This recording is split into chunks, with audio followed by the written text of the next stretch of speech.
السلام عليكم الخوت ومرحبا بكم في فيديو جديد هذا موطومان. هذا الفيديو غادي يكون خاص بالناس اللي يلاه خداو رخصة السياقة وبيبداو بموتور يكون قانوني 100% وفيه بلاكة كبيرة، سوا 170 سوا 125.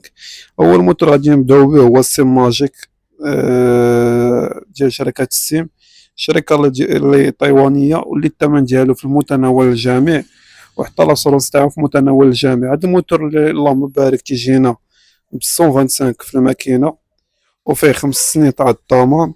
وبالنسبة للثمن ديالو غادي يكون فيه ان شاء الله واحد التخفيض عند موطومان، حتى هو غادي تاخدو معاه ان شاء الله الكاسك والقفل والزيت.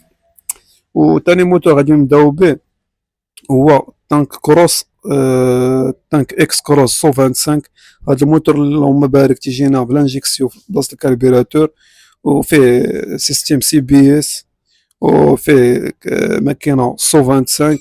هذا الموتور خاص بالعشاق ديال السفر والناس اللي تسافروا للجبال وداكشي.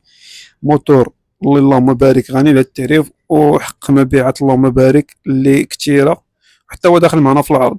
واخر موتور غادي نبداو به اللي غني على التعريف، الدوكر سيميا، اللي الثمن ديالها في متناول الجميع وقانوني 100%، تفادى التعديل وما الى ذلك. الموتور تا هو اللهم بارك مجرد ما جا كان عليه اقبال كبير اللهم بارك، كما معروف على شركة الدوكر ديما المليح والصح والعمل. بالنسبه لهاد الموتور اللي وريتكم الخوت راه كلهم دايرين فيهم بروموسيون عند موطومان. اللي بغى يستافد من العرض اللي دايرين فيهم، الرقم ديالنا غادي نخليو لكم في اخر الفيديو وفي اول كومونتير.